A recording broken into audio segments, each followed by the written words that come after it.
Hello, friends. Today we will learn about how to purify our mind. In the book Meditation and Spiritual Life by Swami Yatishwarananda. The trouble is that our soul longs for infinite joy, infinite love, infinite bliss, but we try to find that in the finite. And if we do not succeed, we feel frustrated. The Guru said, if you want real joy, unbounded joy, you have to reach the infinite. So, Narada next question was it meant by the term the infinite? It is that all pervading reality which is everywhere, above, below, to the right, and to the left. Attaining to that, you don't see or hear to know anything else. It is infinite consciousness. But how to get to it? What prevents us from attaining to the infinite forthwith? Here, the great ancient teacher Sanat Kumar gives us in a nutshell the whole gist of spiritual discipline.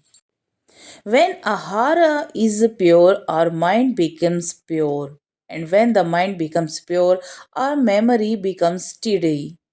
That is, we remember our spiritual nature and gradually become established in spiritual consciousness.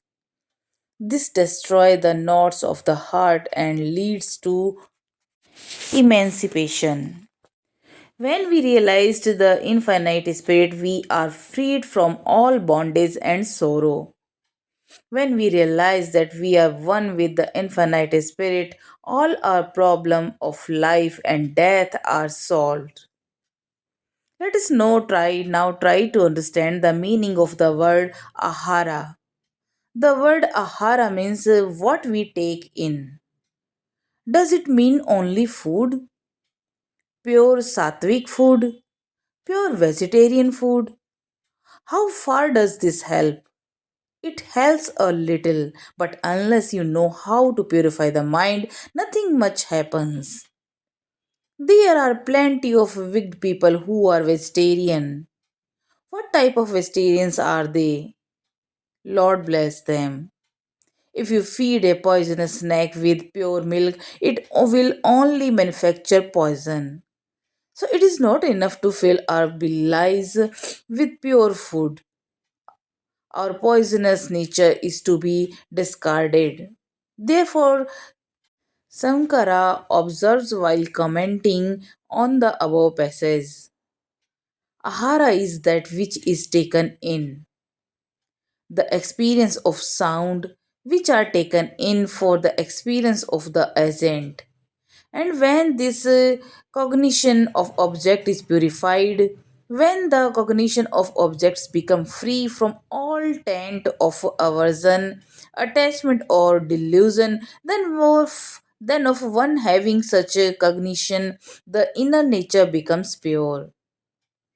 Some of you might have seen the three Japanese monkeys.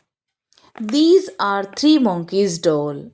One monkey is closing both the ears, another both the eyes, and the third the mouth. During my stay in Europe, I came across a stone carving on the bank of a lake in Switzerland. There were also the three monkeys, but with this difference, one had one only one eye closed, another had only one ear closed, and a third had half the mouth closed. I was taken aback for a moment. Then, in a flash, I understood the meaning. Don't see what is bad, but see what is good. Don't hear what is bad, but hear what is good. Don't speak what is bad, but speak what is good. First, I thought it was an original idea, then my mind turned to the famous Vedic prayer, O gods, may we hear with our ears what is auspicious. O ye adorable ones, may we see with our eyes what is auspicious. May we sing praises to ye, and may we enjoy with string limbs and body the life allotted us by the gods. Now we have to practice all this. And when you have done that for some time, your mind becomes pure to some extent. Make the best use of your vocal organ. You make bad use of it by talking rubbish. Don't do it. Take the name of the Lord, any name that appeals to you. Meditate on any aspect of the Lord that appeals to you with an amount of devotion. After some time, you will find that your mind is becoming pure. Repetition of the divine name and visualization of the divine form uplift you. Later on, you may get a glimpse of your Ishta Devata and a glimpse of even universal spirit. Now, the next topic is the 8 steps of yoga. How to begin?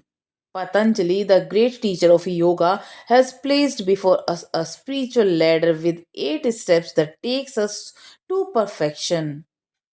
The first step, called yama, means the observance of the 5 virtues. Ahimsa, non-violence. Second, satya, truth. Third, asatya, non-stealing. Fourth, brahmacharya, continence. And aparigraha, non-dependence on others' charity. Then comes a niyama, or the 5 rules of conduct. First of these is shoka, purity of body and mind. Then santosha, contentment, has to be developed. If one is always grumbling and complaining, how one can, with such a mind, ever do anything successful either in this world or in the world of the spirit? We must adjust ourselves to the things in this world and try to improve ourselves. The third rule is tapasa. There should be an amount of austerity in life without rigor in spiritual practice. Each generation is becoming softer than the previous one. Nothing can be achieved by these soft people.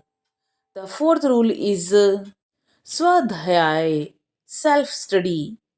We study books, but how much of it enters our mind?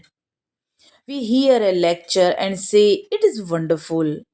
But if we asked what did you hear, we would not be able to repeat anything. The words, as it were, enter through one ear and pass out through the other. Ideas are not retained. Swadhyaya means reflecting on what you study and making it a part of your own. The Upanishad tells you Shrotavya. First you hear or read. Then Mantavya. You have to reflect on what you have heard or read. That is the way. Only when we are to some extent established in the moral path do we begin to get benefit out of spiritual disciplines. The fifth rule is Ishvara Pranidhana, or self surrender to God. Surrender your all body, mind, and soul to Him. The third step of the spiritual ladder, according to Patanjali, is asana. You may sit like a statue for many hours. What do you get? Pretty nothing. At least there should be spiritual aspiration. Then your sitting posture helps you in your spiritual practice. The fourth step is discipline, is pranayama. In the practice of pranayama, you stop your breath. What do you gain?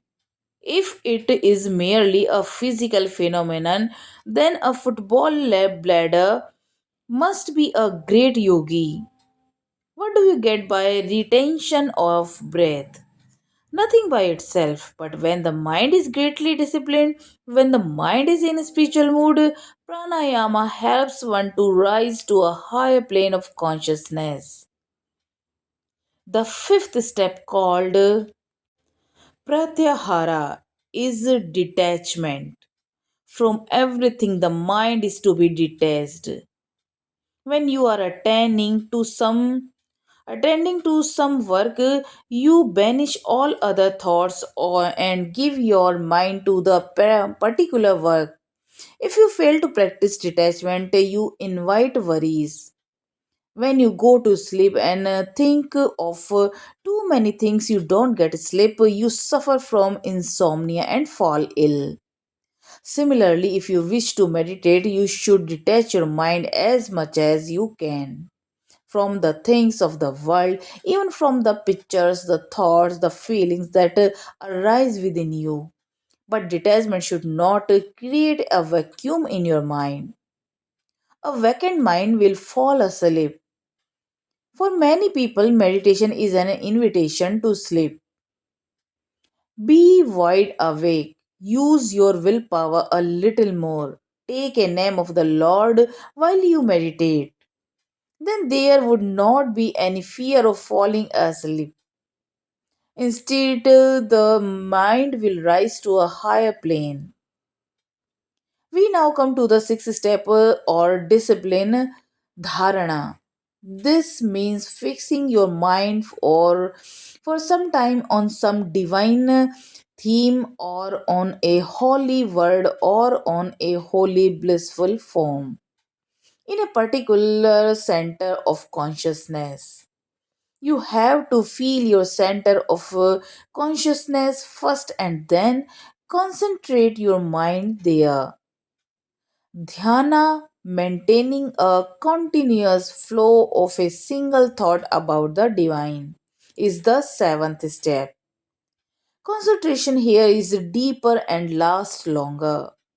You remain absorbed in divine consciousness, and that leads to the highest state, samadhi, or the superconscious state. Dhyana is mystic worship, an attempt to worship God in spirit and in truth. Before we proceed further, let us ask ourselves an important question. We identify ourselves with the body and think that we are man and woman. We worship a certain deity, male or female. We begin our spiritual life that is the way and also end in that way, but what do we gain? At the very beginning of our spiritual life, it is essential in our part to be conscious of what we are doing. In what way is worship connected to our life? Tomorrow we will learn about worship of God. Till then, Namaskar.